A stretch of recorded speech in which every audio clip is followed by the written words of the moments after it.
പവിത്രത്തിൻ്റെ ഒരു അപ്കമിങ് എപ്പിസോഡിലേക്ക് എല്ലാവർക്കും സ്വാഗതം. വിക്രം ഒരു ഗവൺമെൻറ് ജോബിന് വേണ്ടി പ്രിപ്പയർ ചെയ്തുകൊണ്ടിരിക്കുകയാണ്. അതുകൊണ്ട് തന്നെ എക്സാം അടുക്കും തോറും വേദയ്ക്ക് ഉള്ളിൽ ആദിയാണ്. വിക്രം എന്തെങ്കിലും അടിപിടി കേസിൽ കുടുങ്ങുമോ എന്നുള്ളതാണ് വേദയുടെ പേടി. അങ്ങനെ എന്തെങ്കിലും ഒരു കേസിൽ പെട്ടുപോയാൽ ഗവൺമെൻറ് ജോബ് കിട്ടത്തില്ലെന്ന് വേദയ്ക്ക് നന്നായി അറിയാം. അതുകൊണ്ട് വിക്രമിനോട് ഇടയ്ക്കിടയ്ക്ക് സത്യം ചെയ്യിച്ചുകൊണ്ടിരിക്കുകയാണ് വേദ. താൻ ഒരു തെറ്റിലേക്കും പോകില്ല എന്ന് വിക്രം സത്യം ചെയ്തു കൊടുക്കുന്നുണ്ട്. ശ്രീനിവാസൻ സാറിൻ്റെ മകൾ പ്രണയത്തിലാവുകയും ഇതറിഞ്ഞ ശ്രീനിവാസൻ മകളെ ഒരു റൂമിൽ പൂട്ടിയിടുകയും ചെയ്യുന്നുണ്ട്. ഇക്കാര്യം വിക്രം അറിയുന്നുണ്ട്. വിക്രം പെട്ടെന്ന് തന്നെ ശ്രീനിവാസൻ സാറിൻ്റെ വീട്ടിലെത്തി മകളെ തുറന്നു വിടുന്നുണ്ട്. വിക്രം ആ പെൺകുട്ടിക്ക് വാക്ക് കൊടുക്കുന്നുണ്ട്. നിങ്ങളുടെ രണ്ടുപേരുടെയും വിവാഹം ഞാൻ നടത്തി തരും. ഞാൻ നിന്റെ ചേട്ടൻ്റെ സ്ഥാനത്ത് നിന്നുകൊണ്ടാണ് പറയുന്നത്. നീ അവിവേകമൊന്നും കാണിക്കരുതെന്ന് പറയുന്നു. എന്നാൽ ശ്രീനിവാസനാണെങ്കിൽ ആ പയ്യനെ ഇടിച്ചൊരു പരുവത്തിലാക്കുന്നുണ്ട്. പയ്യൻ ഹോസ്പിറ്റലിലാവുന്നുണ്ട്. വിക്രം അവിടെയും ചെന്ന് അവനോടും സമാധാനിപ്പിക്കുന്നുണ്ട്. വിക്രം പിന്നീട് കേൾക്കുന്ന വാർത്ത ആ പെൺകുട്ടിയെ കാണാനില്ല എന്നുള്ളതാണ്. അങ്ങനെ വിക്രമിന് ആ കോള് വരികയും വിക്രം അമ്പലത്തിൽ ചെല്ലുന്ന സമയത്ത് അവരുടെ വിവാഹം കഴിയുന്ന കാഴ്ചയാണ് വിക്രം കാണേണ്ടി വരുന്നത്. ഇതിൻ്റെ പഴി മൊത്തം കേൾക്കേണ്ടി വരുന്നത് വിക്രമാണ്. ശ്രീനിവാസൻ ഇതിൻ്റെ എല്ലാം ഉത്തരവാദിത്തം നമ്മുടെ വിക്രമിൻ്റെ തലയിൽ വെച്ച് കെട്ടി കൊടുക്കുകയാണ്. ഈ വിശേഷത്തെക്കുറിച്ചാണ് ഇന്ന് പറയാൻ പോകുന്നത്. ശ്രീചേച്ചി വിശക്കുന്നു എന്നും പറഞ്ഞുകൊണ്ട് വിക്രം കയറി വരുന്നുണ്ട്. ഇത് കേട്ടതും വേദ പറയുന്നുണ്ട്, ശ്രീചേച്ചി കിച്ചണിൽ നല്ല പണിയില്ല, എന്തായാലും ഞാൻ എടുത്തു തരാം വിക്രം എന്ന് പറഞ്ഞുകൊണ്ട് എഴുന്നേൽക്കുകയാണ്. എഴുന്നേറ്റ് പോകുമ്പോൾ നമ്മുടെ വേദ ഇങ്ങനെ ഞൊണ്ടിയാണ് നടക്കുന്നത്. ഇത് കണ്ട് വിക്രം ചോദിക്കുന്നുണ്ട്, എന്ത് പറ്റി വേദ, നീ എന്താ ഇങ്ങനെ നടക്കുന്നത് എന്ന് ചോദിക്കുകയാണ്. ഉടനെ വേദ പറയുന്നുണ്ട്, ഏയ് ഒന്നുമില്ല വിക്രം, ഒന്നുമില്ല, പെട്ടെന്ന് എഴുന്നേറ്റപ്പോൾ അങ്ങനെ ആയിപ്പോയതാ എന്ന് പറയുകയാണ്. ഇത് കേട്ടതും വിക്രം പറയുന്നുണ്ട്, നീ എന്നോട് നുണ പറയല്ലേ, എന്താ നിന്റെ കാലിൽ നിനക്ക് എന്തോ പറ്റിയിട്ടുണ്ട്, എന്നോട് മറച്ചു വെക്കുകയാണ്, നോക്കട്ടെ എന്ന് പറഞ്ഞുകൊണ്ട് ബലമായി കാല് പിടിച്ചു നോക്കുവാണ്. അപ്പോഴാണ് കാലിൻ്റെ തള്ളവിരലിൽ ഒരു നല്ല മുറിവായിട്ടുണ്ട്.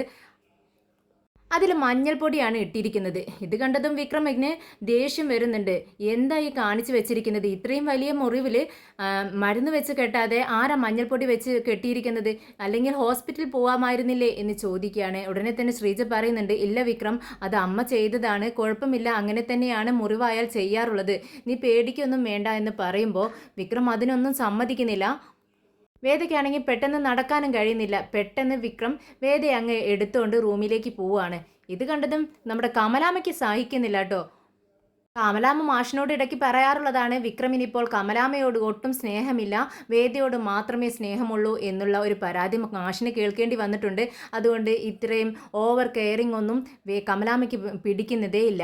അങ്ങനെ വിക്രം റൂമിൽ ചെന്ന് വേദയുടെ കാലിലും വിരലുകളെല്ലാം ക്ലീൻ ചെയ്ത് അതും മരുന്നെല്ലാം വെച്ച് കെട്ടി കൊടുക്കുന്നുണ്ട്. എന്നിട്ട് വൈകിട്ട് ഹോസ്പിറ്റലിൽ പോവാം എന്നും പറയുവാണ്.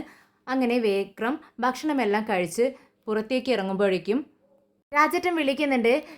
വിക്രം, നീ ശ്രീനിവാസൻ സാറിൻ്റെ വീട്ടിലേക്ക് പോയോ എന്ന് ചോദിക്കാൻ വേണ്ടി വിളിച്ചിരിക്കുകയാണ്. വിക്രം പറയുന്നുണ്ട്, ഞാൻ ഭക്ഷണം കഴിക്കാൻ വേണ്ടി വീട്ടിൽ കയറിയതാ രാജേട്ടാ, ഞാൻ പോവുകയാണ്, വിവരങ്ങളെല്ലാം ഞാൻ അറിഞ്ഞല്ലോ, പെട്ടെന്ന് ചെന്ന് നോക്കട്ടെ, എന്താണ് പറ്റിയതെന്ന് അന്വേഷിക്കട്ടെ എന്ന് പറയുന്നുണ്ട്. പെട്ടെന്ന് ശ്രീനിവാസൻ സാറിൻ്റെ വീട്ടിലേക്ക് എത്തുന്നുണ്ട് വിക്രം. അവിടെ ചെന്നതും ചേച്ചിയോട് മോൾ എവിടെയെന്ന് ചോദിച്ചിട്ടാണ് വിക്രം ചെല്ലുന്നത്. അത് വിക്രം ചേട്ടൻ പൂട്ടിയിട്ടിരിക്കുകയാണ്, റൂമിൽ അടച്ചിട്ടിരിക്കുകയാണെന്ന് പറയുകയാണ്. ചാവി ഇങ്ങോട്ട് എടുക്കുമെന്ന് പറയുമ്പോൾ ചേട്ടൻ കൊണ്ടുപോയിരിക്കുകയാണെന്ന് പറയുന്നുണ്ട്. ഉടനെ വിക്രം തള്ളി തുറക്കുകയാണ് വാതിൽ. വിക്രമിനെ അങ്ങ് കണ്ടതും മോൾ ഓടി വന്ന് കെട്ടിപ്പിടിക്കുകയാണ് വിക്രമിനെ, ചേട്ടാ എന്ന് വിളിച്ചുകൊണ്ട്. നീ എന്തിനാ ഇങ്ങനെ ടെൻഷൻ അടിക്കുന്നത്? കരയല്ലേ മോളെ, എല്ലാത്തിനും പോംവഴിയുണ്ടല്ലോ, എല്ലാം ശരിയാവും, നീ പേടിക്കണ്ട കേട്ടോ എന്ന് പറഞ്ഞുകൊണ്ട് സമാധാനിപ്പിക്കുന്നുണ്ട്. നിനക്ക് ഈ ചേട്ടനില്ലേ, നിന്റെ കാര്യങ്ങൾ അന്വേഷിക്കാനും അതുപോലെ വേണ്ടതുപോലെ ചെയ്തു തരാനും ഞാനില്ലേ എന്ന് പറയുമ്പോൾ എല്ലാം ഞങ്ങളുടെ വിവാഹം നടത്തി തരാൻ പറ്റുമോ എന്നാണ് ചോദിക്കുന്നത്. ശരി, നോക്കാം, ആ പയ്യനെക്കുറിച്ച് ഞാൻ അന്വേഷിക്കട്ടെ, അച്ഛനോട് സംസാരിക്കട്ടെ എന്ന് പറയുന്നുണ്ട്. അങ്ങനെ മോളെ ശ്രദ്ധിച്ചോളണം എന്ന് പറഞ്ഞുകൊണ്ട് അവിടെ നിന്നും ഇറങ്ങുന്നുണ്ട് വിക്രം. എന്നാൽ വിക്രം ഇറങ്ങിപ്പോകുന്നത് ശ്രീനിവാസൻ സാറ് കണ്ടുകൊണ്ട് വരുവാണ്. പെട്ടെന്ന് ദേഷ്യപ്പെടുന്നുണ്ട്. അവൻ എന്തിനാ ഇങ്ങോട്ടേക്ക് വന്നത്, എന്തിനാ ഇങ്ങോട്ടേക്ക് കയറ്റിയതെന്ന് ചോദിക്കുകയാണ്. ഉടനെ തന്നെ അവർ പറയുന്നുണ്ട്, ഞങ്ങൾ ആരും കയറ്റിയതല്ല, അവൻ ഇങ്ങോട്ട് കയറി വന്നതാണ്, എന്ത് ചെയ്യാൻ പറ്റും? അങ്ങനെ വിക്രമിനെ ഇപ്പോൾ ശ്രീനിവാസൻ സാർ ഒരു ശത്രുവായിട്ട് കാണുവാണ്. അങ്ങനെ അവനെ പറ്റി ഒരുപാട് മോശമായിട്ട് സംസാരിക്കുന്നുണ്ട്. വിക്രം വീട്ടിലേക്ക് എത്തുമ്പോഴേക്കും ശ്രീനിവാസൻ സാറിൻ്റെ ഇളയ മോള് വിളിക്കുന്നുണ്ട്. ചേട്ടാ എന്ന് പറഞ്ഞുകൊണ്ട് കരയുകയാണ്. എന്താ എന്താ മോളെ, നീ എന്തിനാ കരയുന്നതെന്ന് ചോദിക്കുന്നുണ്ട് വിക്രം. ചേട്ടാ ചേച്ചിയെ കാണുന്നില്ല എന്ന് പറയുകയാണ്. കാണുന്നില്ലെന്നോ? നീ വീട്ടിലെല്ലായിടത്തും തിരിഞ്ഞു നോക്ക്, അവിടെ എവിടെയെങ്കിലും കാണും, നീ നോക്ക് എന്ന് പറയുമ്പോൾ ഇല്ല ചേട്ടാ, ഞാൻ വീട് മുഴുവനും തിരഞ്ഞു, ചേച്ചിയെ കാണുന്നില്ല, എനിക്ക് പേടിയാവുന്നു, ചേച്ചി എങ്ങോട്ട് പോയെന്ന് അറിയത്തില്ല ചേട്ടാ എന്ന് പറയുന്നുണ്ട്. ഇവിടെ ആകെ പ്രശ്നമാണെന്ന് പറയുകയാണ്. നീ പേടിക്കാതിരിക്കാൻ ഞാൻ അന്വേഷിക്കട്ടെ എന്ന് പറയുന്നുണ്ട് വിക്രം. വിക്രം പെട്ടെന്ന് തന്നെ ആ പയ്യനെ അഡ്മിറ്റാക്കിയ ഹോസ്പിറ്റലിലേക്ക് ചെല്ലുകയാണ്. അവിടെ ചെല്ലുന്ന സമയത്ത് റൂമിൽ അവനെ കാണുന്നില്ല. പെട്ടെന്ന് അവിടെ സ്റ്റാഫിൻ്റെ റൂമിൽ അന്വേഷിക്കുന്നുണ്ട്. ഇവിടെ ഉണ്ടായിരുന്ന പയ്യൻ എവിടെ എന്ന് ചോദിക്കുമ്പോൾ നഴ്സ് പറയുന്നുണ്ട് പെട്ടെന്ന് ഡിസ്ചാർജ് വേണമെന്ന് ആവശ്യപ്പെട്ട് അവർ ഡിസ്ചാർജ് ആയി പോയി എന്ന് പറയുകയാണ്. ഉടനെ വിക്രമിനെ എന്തോ പന്തികേട് മണക്കുന്നുണ്ട്. അപ്പോഴേക്കും ശ്രീനിവാസൻ സാറിൻ്റെ ഈ മോള് വിളിക്കുകയാണ്. നീ എവിടെയെന്ന് ചോദിക്കുമ്പോൾ ആ കുട്ടി പറയുന്നുണ്ട് ചേട്ടാ ഞാനിപ്പോൾ പ്രണവിനോടൊപ്പമുണ്ട്, ഇവിടെ അമ്പലത്തിലാണെന്ന് പറയുന്നു. അമ്പലത്തിലോ? നിങ്ങൾ എന്തിനാ അങ്ങോട്ടേക്ക് പോയതെന്ന് ചോദിക്കുമ്പോൾ ഞങ്ങൾ വിവാഹം കഴിക്കാൻ തീരുമാനിച്ചു എന്നാണ് പറയുന്നത്. ഇത് കേട്ടതും വിക്രം പറയുന്നുണ്ട് മോളെ തെറ്റായ തീരുമാനങ്ങളൊന്നും എടുക്കരുത്. വിവാഹം എന്ന് പറയുന്നത് കുട്ടിക്കളിയല്ല, അച്ഛൻ്റെയും അമ്മയുടെയും സമ്മതത്തോടെ ചെയ്യേണ്ട കാര്യമാണ്. നിങ്ങൾ കുറച്ച് അല്പമെങ്കിലും ക്ഷമിക്ക്, ഞാൻ അച്ഛനോട് പറഞ്ഞ് സമ്മതിപ്പിച്ച് നിങ്ങളുടെ വിവാഹം നല്ലപടി നടത്തി തരാം. നീ ചേട്ടനെ നിനക്ക് വിശ്വാസമില്ലേ എന്ന് ചോദിക്കുന്നുണ്ട്. പക്ഷെ ആ കുട്ടി കരയുന്നുണ്ട്. എന്നിട്ട് പറയുന്നുണ്ട് ഇല്ല ചേട്ടാ, ഞങ്ങളെ കൊന്നുകളയും അച്ഛൻ, അല്ലാതെ എൻ്റെ വിവാഹം നടത്തി തരാൻ അച്ഛൻ സമ്മതിക്കത്തില്ല. അത്രയും ദേഷ്യത്തിലാണ്, എന്നോടുള്ള ദേഷ്യം തീർക്കും, ഇവനെയും എന്നെയും കൊന്നുകളയും എന്ന് പറയുന്നുണ്ട്. അങ്ങനെ ചേട്ടൻ ഉടനെ തന്നെ ഇങ്ങോട്ടേക്ക് വരണം, ചേട്ടൻ്റെ സാന്നിധ്യത്തിൽ വേണം ഞങ്ങളുടെ വിവാഹമെന്ന് എനിക്ക് നിർബന്ധമുണ്ട്.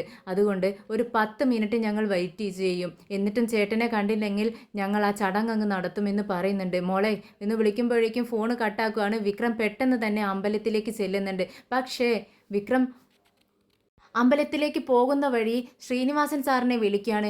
എന്നിട്ട് പറയുന്നുണ്ട് സാർ ഫോൺ കട്ട് ചെയ്യരുത്, എനിക്ക് സാറിനോട് ഒരു കാര്യം പറയാനുണ്ടെന്ന് പറയുന്നു. പക്ഷേ വിക്രമിൻ്റെ സൗണ്ട് കേൾക്കുന്നത് ശ്രീനിവാസൻ സാറിന് ഒരുപാട് ദേഷ്യം വരികയാണ്. നീ എന്തിനാ എന്നെ വിളിച്ചതെന്ന് ചോദിക്കുന്നുണ്ട്. അപ്പോഴേക്കും വിക്രം പറയുന്നുണ്ട് സാർ എനിക്ക് സാറിനൊരു അത്യാവശ്യം കാര്യം പറയാനുണ്ട്. ഇല്ലടാ, എന്നെ വിളിക്കേണ്ട ആവശ്യമില്ല, ഈ പ്രശ്നങ്ങൾക്കെല്ലാം കാരണം നീയാണെന്ന് എനിക്കറിയാം.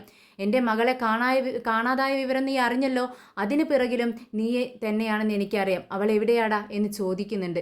നീ അറിയാതെ എൻ്റെ മോൾ എങ്ങോട്ടേക്കും പോയില്ലെന്ന് എനിക്ക് ഉറപ്പുണ്ട്, മര്യാദക്ക് പറഞ്ഞോ എന്ന് പറയുമ്പോഴേക്കും വിക്രം പറയുന്നുണ്ട് സാർ ഞാൻ പറയുന്നതെന്ന് കേൾക്ക്, അവൾ അമ്പലത്തിലാണെന്ന് പറയുവാണ്. അമ്പലത്തിലാണെന്ന് കേട്ടതും ശ്രീനിവാസൻ സാറ് ഞെട്ടുന്നുണ്ട്. എന്ത് അമ്പലത്തിലോ? അവൾക്ക് അവിടെ എന്താണ് ജോലി എന്ന് ചോദിക്കുമ്പോഴേക്കും വിക്രം പറയുന്നുണ്ട് സാർ ഞാൻ അങ്ങോട്ടേക്ക് പോവാണ്, സാർ ഒന്ന് പെട്ടെന്ന് അവിടെ എത്തണം, അവർ അവിടെ വെച്ച് താലി കെട്ടാൻ പോകുന്നു എന്നാണ് പറഞ്ഞത് എന്ന് പറയുമ്പോഴേക്കും ശ്രീനിവാസൻ സാറ് പറയുന്നുണ്ട് ഇതിനെല്ലാം പിറകിൽ നീയാടാ, എനിക്കറിയാം, എന്നിട്ട് നിങ്ങൾ ഒത്തു കളിക്കുകയാണ് അല്ലേ, എൻ്റെ മകളെ ഒരു കുഴിയിൽ കൊണ്ട് ചെന്ന് ചാടിച്ചിട്ട് നീ കണ്ട് രസിക്കുകയാണ് അല്ലേടാ എന്ന് പറഞ്ഞുകൊണ്ട് ഫോൺ കട്ട് ചെയ്യുന്നുണ്ട്. വിക്രം പെട്ടെന്ന് തന്നെ അവിടേക്ക് എത്തുവാണ്. പക്ഷേ വിക്രം എത്തുമ്പോഴേക്കും താലി കെട്ടുന്ന സീനാണ് വിക്രം കാണേണ്ടി വരുന്നത്. വിക്രമിന് ഒരുപാട് വിഷമമാവുന്നുണ്ട്. വിക്രം വേഗം അവരുടെ അടുത്തേക്ക് ചെല്ലുന്നുണ്ട്. എന്താ മോളെ നീ കാണിച്ചത്? ഇത്രയ്ക്ക് വേണ്ടായിരുന്നു, ഞാൻ നിന്നോട് പറഞ്ഞതല്ലേ അല്പം ക്ഷമിക്കാൻ, ഞാൻ വരുന്നത് വരെയെങ്കിലും നിങ്ങൾക്ക് ക്ഷമിക്കാമായിരുന്നില്ലേ? വേണ്ടായിരുന്നു, അച്ഛൻ്റെ അമ്മയുടെയും സമ്മതമില്ലാതെ ഇങ്ങനെ ഒരു കാര്യം ചെയ്യേണ്ടായിരുന്നു എന്ന് പറയുകയാണ്. അപ്പോഴേക്കും കുട്ടി പറയുന്നുണ്ട് ഇല്ല ചേട്ടാ, അച്ഛൻ്റെ സമ്മതത്തോടെ ഇക്കാര്യം നടത്താൻ കഴിയുമെന്ന് എനിക്ക് തോന്നുന്നില്ല എന്ന് പറയുമ്പോഴേക്കും പയ്യൻ പറയുന്നുണ്ട് പേടിക്കേണ്ട സാർ, ഇവളിപ്പോൾ എൻ്റെ ഭാര്യയല്ലേ, എനിക്കിവളെ നോക്കാനുള്ള കഴിവുണ്ട്, എനിക്ക് ആത്മവിശ്വാസമുണ്ട്, സാർ പേടിക്കേണ്ട എന്ന് പറയുകയാണ്. എന്നാൽ ഞങ്ങളെ അനുഗ്രഹിക്കണം എന്ന് പറഞ്ഞ് വിക്രമിൻ്റെ അനുഗ്രഹം വാങ്ങാനായി കാൽക്കലേക്ക് വീഴുവാണ്. അത് കണ്ടുകൊണ്ടാണ് നമ്മുടെ ശ്രീനിവാസൻ അങ്ങോട്ടേക്ക് വരുന്നത്. അപ്പോൾ വിശ്വസിക്കുകയാണ് നമ്മുടെ വിക്രമിൻ്റെ അനുഗ്രഹത്തോടു കൂടിയാണ് ഈ വിവാഹം നടന്നത് എന്നുള്ളത്. ആ ഒരു കാഴ്ച കണ്ടുകൊണ്ടാണല്ലോ ശ്രീനിവാസൻ സാർ അങ്ങോട്ടേക്ക് കയറി വരുന്നത്. ശ്രീനിവാസൻ സാർ മകളോട് പറയുന്നുണ്ട് ഞാൻ നിന്നെ എങ്ങനെ വളർത്തിയതാടി, നിന്നെക്കുറിച്ച് എനിക്ക് ഒരുപാട് സ്വപ്നങ്ങളുണ്ടായിരുന്നു, നിന്റെ വിവാഹം ഈ നാടറിഞ്ഞ് നന്നായി നടത്തണമെന്ന് എനിക്ക് ഉണ്ടായിരുന്നു, പക്ഷേ അതെല്ലാം നീ തുലച്ച് കളഞ്ഞല്ലോ. എടാ നീയാണ് ഇതിൻ്റെ പിറകിലെന്ന് വിക്രമിനെ നോക്കിക്കൊണ്ട് പറയുവാണ്. എനിക്കൊന്നും അറിയത്തില്ല, എനിക്കൊന്നും അറിയില്ലായിരുന്നു, ഇവർ വിളിച്ചപ്പോഴാണ് ഇവർ ഇവിടെ ഉള്ള വിവരം പോലും ഞാൻ അറിഞ്ഞത്, എനിക്കിതിലൊരു പങ്കുമില്ലെന്ന് വിക്രം ഇങ്ങനെ പറയുന്നുണ്ട്. പക്ഷേ ശ്രീനിവാസൻ സാറിന് ദേഷ്യം വന്ന് ഇതൊന്നും കേൾക്കാനേ കഴിയുന്നില്ല.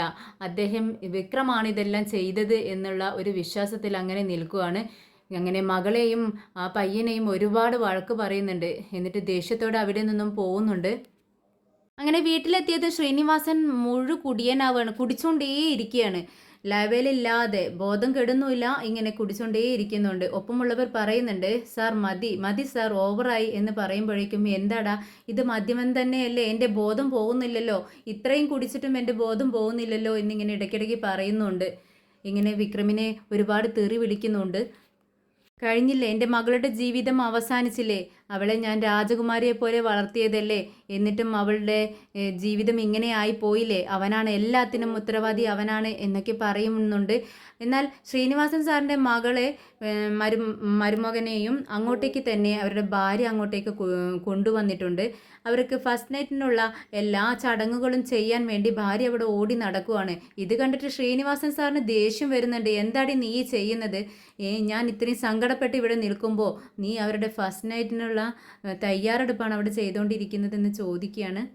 അപ്പോൾ ആ ചേച്ചി ചോദിക്കുന്നുണ്ട്, പിന്നെ ഞാൻ എന്ത് വേണം, ഞാൻ എന്താണ് ചെയ്യേണ്ടത്? ഇത് നമ്മുടെ എന്ത് ചെയ്താലും ഇത് നമ്മുടെ മകളാവാതെ ഇരിക്കത്തില്ല, ഇത് നമ്മളുടെ മകൾ തന്നെയാണ്. അവൾ ഇങ്ങനൊരു വിവാഹം ചെയ്തു എന്നുള്ളത് ശരിയാണ്. അപ്പോൾ ഇങ്ങനെയൊരു ചടങ്ങും ഞാൻ ചെയ്തു കൊടുക്കേണ്ടത് ഒരമ്മ എന്നുള്ള നിലയിൽ എൻ്റെ ഉത്തരവാദിത്തമാണ്. അതാണ് ഞാൻ ചെയ്യുന്നതെന്ന് പറയുന്നുണ്ട്. വീണ്ടും ഇരുന്ന് കുടിക്കുകയാണ് അദ്ദേഹം. അങ്ങനെ ഒപ്പമുള്ള ഗുണ്ടകളോട് പറയുന്നുണ്ട് ശ്രീനിവാസൻ സാറ്, അത് വിക്രമാണ് ഇതിനെല്ലാം പിറകിൽ, അതുകൊണ്ട് അവൻ കരയണം, പിന്നെ അവനെ ഇല്ലാതാക്കണം. വേണ്ട, അവനെ ഇല്ലാതാക്കണ്ട, അവൻ്റെ ഒപ്പമുള്ളവരെ ഇല്ലാതാക്കണം. അപ്പോഴാണ് അവൻ ഇഞ്ചിഞ്ചായി മരിക്കത്തുള്ളൂ. അവൻ വേദന കൊണ്ട് പുളയണം. ഞാനിപ്പോൾ കിടന്ന് എൻ്റെ മനസ്സ് ഉരുകുന്നത് കണ്ടില്ലേ, അതുപോലെ അവൻ്റെ മനസ്സും ഉരുകണം. അതുകൊണ്ട് അവന് വേണ്ടപ്പെട്ടവരെ അവസാനിപ്പിക്കണം, ഇല്ലാതാക്കണം എന്നൊക്കെ പറയുക കേട്ടോ. അപ്പോൾ ഒപ്പമുള്ളവർ ചോദിക്കുന്നുണ്ട്, സാർ കാര്യത്തിലാണോ ഈ പറയുന്നത്? വിക്രമിൻ്റെ ആളുകളെ ഇല്ലാതാക്കാനാണോ ഈ പറയുന്നത് എന്ന് വീണ്ടും വീണ്ടും ചോദിക്കുന്നുണ്ട്. അപ്പോൾ ശ്രീനിവാസൻ സാർ ഉറപ്പ് കൊടുക്കുകയാണ്, അതെ ഞാൻ തന്നെയാണ് പറയുന്നത്. അവൻ്റെ വേണ്ടപ്പെട്ടവരെ ആരെങ്കിലും ഇല്ലാതാക്കണം, അത് ഇപ്പോൾ തന്നെ. ആരെയാണെന്ന് വെച്ചാൽ വിളിച്ച് സെറ്റപ്പ് ആക്കിക്കോ എന്ന് പറയുക. അങ്ങനെ ഗുണ്ടകൾ ശ്രീനിവാസൻ സാർ പറഞ്ഞതനുസരിച്ച് വിളിച്ച് സെറ്റാക്കുന്നുണ്ട് ആളുകളെ. പെട്ടെന്ന് ഇങ്ങോട്ടേക്ക് വാ എന്ന് പറഞ്ഞ് എല്ലാവരെയും വിളിച്ചു വരുത്താൻ വേണ്ടി നിൽക്കുവാണ്. എന്നാൽ വേദിയും വിശ്വവും വിനയനും ഒക്കെ ഇരുന്ന് ഭക്ഷണം കഴിക്കുകയാണ്. അപ്പോൾ കമലാമ്മ ചോദിക്കുന്നുണ്ട്, അല്ല നേരെ ഇത്ര ആയില്ലേ, ഒരുത്തൻ രാവിലെ ഇവിടെ നിന്നും പോയതാ, എന്നിട്ട് ഇത്രയും നേരമായിട്ട് അവനിങ്ങോട്ടേക്ക് വരാൻ കഴിഞ്ഞില്ലേ, ഉച്ചയ്ക്ക് ഭക്ഷണം പോലും കഴിക്കാൻ വന്നില്ലല്ലോ എന്ന് പറയുവാണ്. ഇത് കേട്ടതും വേദ ഇങ്ങനെ ചിന്തിക്കുന്നുണ്ട്, അതെ ശരിയാണല്ലോ, വിക്രം ഇത്രയും നേരമായി വന്നില്ലല്ലോ, എന്തു പറ്റിയെന്നിങ്ങനെ ചിന്തിച്ചുകൊണ്ടിരിക്കുമ്പോഴേക്കും പെട്ടെന്ന് വിക്രം വന്ന് കയറുവാണ്. ശ്രീജേച്ചി വിശക്കുന്നു എന്നും പറഞ്ഞുകൊണ്ടാണ് കയറി വരുന്നത്. അപ്പോൾ ശ്രീജ പറയുന്നുണ്ട്, നിന്നെപ്പറ്റി ഇപ്പോൾ പറഞ്ഞതേ ഉള്ളൂ, നിന്നെ കാണുന്നില്ലല്ലോ എന്ന്. കൈ കഴുകി പെട്ടെന്ന് ഇങ്ങോട്ടേക്ക് വാ, ചോറ് വിളമ്പിത്തരാം എന്ന് പറയുക. അങ്ങനെ വേദയുടെ അടുത്ത് വന്നിരിക്കുന്നുണ്ട്. എന്നിട്ട് ഭക്ഷണം കഴിച്ചുകൊണ്ടിരിക്കുകയാണ്. വേദ ചോദിക്കുന്നുണ്ട്, നീ ഇത്രയും നേരം എവിടെയായിരുന്നു? അത് 1-2 ട്രിപ്പുകൾ ഉണ്ടായിരുന്നു, അതിന് ലോങ് ആയിരുന്നു, അങ്ങോട്ടേക്ക് പോയി വേദ എന്ന് പറയുന്നുണ്ട്. എന്നിട്ട് ക്യാഷ് കിട്ടിയോ എന്ന് ചോദിക്കുകയാണ്. ഇല്ല. പെട്ടെന്ന് വിക്രമിനെ എന്ത് പറയണമെന്ന് അറിയുന്നില്ല, പെട്ടെന്ന് പറഞ്ഞു, ഇല്ല വീതേ, അത് നാളെ തരാമെന്ന് പറഞ്ഞു എന്ന് പറയുന്നുണ്ട്. ശരി, പക്ഷേ എപ്പോഴും ഇങ്ങനെ ആളുകൾക്ക് കടം കൊടുക്കേണ്ട ആവശ്യമില്ല കേട്ടോ, നാളെ തരാം മറ്റന്നാൾ തരാം എന്ന് പറഞ്ഞ് അവരുടെ പിറകെ ഇങ്ങനെ ക്യാഷിന് വേണ്ടി നമ്മൾ നടക്കേണ്ടി വരും. അതുകൊണ്ട് ഇത്തരം പരിപാടി നിർത്തിയേക്ക് വിക്രം എന്ന് പറയുന്നുണ്ട്. ശരി വേദേ, ഇത് പരിചയമുള്ള ആളായിരുന്നു, അതുകൊണ്ടാണ് സമ്മതിച്ചതെന്ന് പറയുന്നുണ്ട് വിക്രം. എന്നാൽ വിക്രമിൻ്റെ ഈ പ്രശ്നങ്ങളൊന്നും, ശ്രീനിവാസൻ സാറിൻ്റെ വീട്ടിൽ നടക്കുന്ന പ്രശ്നങ്ങളൊന്നും വേദ അറിഞ്ഞിട്ടില്ല.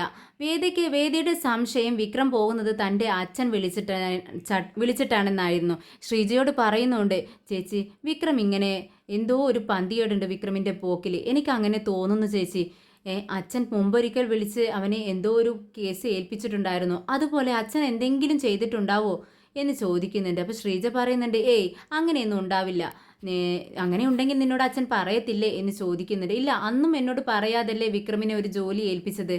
എന്തായാലും ഈ ഗവൺമെൻറ് ജോബിന് വേണ്ടി അപ്ലൈ ചെയ്യുന്ന സമയത്ത് എന്തായാലും അങ്ങനെയൊന്നും നിൻ്റെ അച്ഛൻ ചെയ്യത്തില്ല എന്ന് പറയുന്നുണ്ട്. അതും ശരിയാ ചേച്ചി, പക്ഷേ വിക്രമിൻ്റെ ഈ പോക്ക് അത്ര ശരിയല്ലാത്തതുപോലെ എനിക്ക് തോന്നുന്നു ചേച്ചി. എന്തോ ഒരു പന്തികേട് പോലെ എനിക്ക് എൻ്റെ മനസ്സങ്ങനെ പറയുന്നു എന്ന് പറയുന്നുണ്ട്. ഉടനെ ശ്രീജ പറയുന്നുണ്ട്, ഏയ് വേദേ, നീ ഈ സമയത്ത് സന്തോഷമായിട്ട് ഇരിക്കണം. നിന്റെ മനസ്സ് ഇങ്ങനെ വേദനിക്കാനോ ചിന്തകൾ അതിരുവിടാനോ ഒന്നും പാടില്ല. ഇപ്പോൾ നീ ഹാപ്പി ആയിട്ട് ഇരിക്കേണ്ട സിറ്റുവേഷനാണ് ഇപ്പോൾ. അതുകൊണ്ട് നീ സന്തോഷമായിട്ട് ഇരിക്കുക എന്ന് പറയുന്നുണ്ട്. അപ്പോഴും വേദയുടെ സംശയങ്ങളൊന്നും തീരുന്നില്ല. അങ്ങനെ വേദ വിക്രമിൻ്റെ അടുത്തിട്ട് വന്നിട്ട് പറയുന്നുണ്ട്, വിക്രം, എന്തെങ്കിലും പ്രശ്നമുണ്ടോ? ഏയ് ഇല്ല. എന്താ നീ അങ്ങനെ ചോദിച്ചത്?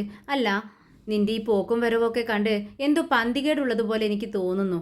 എന്താ വേദ ഇത്? എന്തെങ്കിലും ഉണ്ടെങ്കിൽ നിന്നോട് ഞാൻ പറയില്ലേ? ഏയ് ഇല്ല. എന്തോ ഉണ്ട് വിക്രം.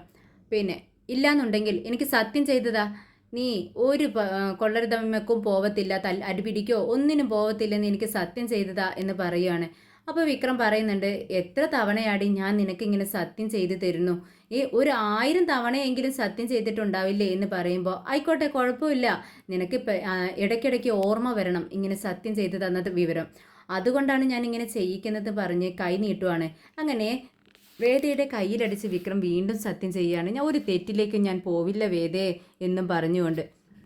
പിറ്റേന്ന് രാവിലെ ശങ്കരനാരായണനും പത്മവും വിക്രമിൻ്റെ വീട്ടിലേക്ക് വരുന്നുണ്ട്. അമ്മയും അച്ഛനെയും കണ്ടതും വേദയ്ക്ക് ഒരുപാട് സന്തോഷമാവുന്നുണ്ട്. പെട്ടെന്ന് അമ്മയുടെ അടുത്തേക്ക് ഓടി ചെല്ലുവാണ്. തൻ്റെ കയ്യിലുള്ളൊരു കവറെടുത്ത് വേദയുടെ അടുത്തേക്ക് കൊടുക്കുന്നുണ്ട്. നിനക്ക് ഇഷ്ടപ്പെട്ട പലഹാരങ്ങളും അച്ചാറുകളും അമ്മ ഉണ്ടാക്കിക്കൊണ്ട് വന്നതാ, നീ കഴിച്ചു നോക്ക് എന്ന് പറയുന്നുണ്ട്. അങ്ങനെ വേദയ്ക്ക് സന്തോഷമാവുകയാണ്. അപ്പോഴേക്കും ശ്രീനിവാസൻ സാറ് പറയുന്നുണ്ട്, ഞങ്ങളൊരു വിശേഷം പറയാൻ വേണ്ടി വന്നതാണ്. ഒരു നേർച്ച നേർന്നിട്ടുണ്ട് ഞാൻ. എന്തായാലും വിക്രം ഒരു എക്സാം എഴുതാൻ പോവല്ലേ, അവൻ നല്ലപടി ആ എക്സാമിൽ വിജയിക്കണം. അതുപോലെ തന്നെ അവൻ്റെ പേരിൽ കുറേ കേസുകളുണ്ട്, അതെല്ലാം ഇല്ലാതാവണം. പിന്നെ നമ്മുടെ വേദ ഈ അവസ്ഥയിലിരിക്കുകയല്ലേ, അവൾക്ക് ഒരു കുഴപ്പം കൂടാതെ നല്ലൊരു കുഞ്ഞ് പിറക്കുകയും വേണം. ഇതിനൊക്കെ വേണ്ടി ഞാൻ ഒരു അമ്പലത്തിലൊരു നേർച്ച നേർന്നിട്ടുണ്ട്, കാവടി എടുക്കാൻ വേണ്ടി എന്ന് പറയുകയാണ്. നാളെയാണെന്ന് പറയുന്നു. നിങ്ങളെല്ലാവരും വരണമെന്ന് പറയുന്നുണ്ട്. മാഷ് സന്തോഷത്തോടെ പറയുന്നുണ്ട്, ഓ, ഒരു നേർച്ചയല്ലേ, നേർച്ചക്കാരിയല്ലേ, അതിന് ഞങ്ങൾ വരാതിരിക്കുമോ, ഞങ്ങളെല്ലാവരും വരുമെന്ന് പറയുന്നുണ്ട്. അങ്ങനെ പത്മത്തിൻ്റെ അടുത്ത് ചെന്ന് പത്മം കമലാമ്മയുടെ അടുത്ത് ചെന്നിട്ട് പറയുന്നുണ്ട്. കമലാമ്മ ഇതൊന്നും മൈൻഡ് ചെയ്യുന്നില്ല. എല്ലാവരും ഇവരെ കണ്ടതും ഹാളിലേക്ക് വന്ന് അവരോടൊക്കെ സംസാരിച്ച് നിൽക്കുകയാണ് സന്തോഷത്തോടെ. പക്ഷേ കമലാമ്മ മാത്രം കിച്ചണിലായിരിക്കും. ഇവരിങ്ങോട്ടേക്ക് വന്നാൽ കമലാമ്മ പുറത്തിറങ്ങും. കമലാമ്മയ്ക്ക് ഇവരെ ഒട്ടും ഇഷ്ടമല്ല. അങ്ങനെ തന്നെ പത്മ കമലാമ്മയുടെ അടുത്ത് ചെന്നിട്ട് ചോദിക്കുന്നുണ്ട്, വിക്രമിൻ്റെ അമ്മയും കൂടി വരണം കേട്ടോ, ഞങ്ങളോട് ദേഷ്യമുണ്ടാകുമെന്ന് അറിയാം, അതെല്ലാം മാറ്റിവെച്ച് ഇതൊരു നേർച്ചക്കാരും അല്ലേ, അതുകൊണ്ട് കുട്ടികൾക്ക് വേണ്ടി ഞങ്ങൾ ചെയ്യുന്നതാണ്, അതുകൊണ്ട് എല്ലാവരോടും ഒപ്പം നിങ്ങളും വരണമെന്ന് പറയുന്നുണ്ട്. പക്ഷെ കമാന്നൊരക്ഷം നമ്മുടെ കമലാമ്മ മിണ്ടുന്നില്ല. അങ്ങനെ പരസ്പരം എല്ലാവരും നോക്കുന്നുണ്ട്.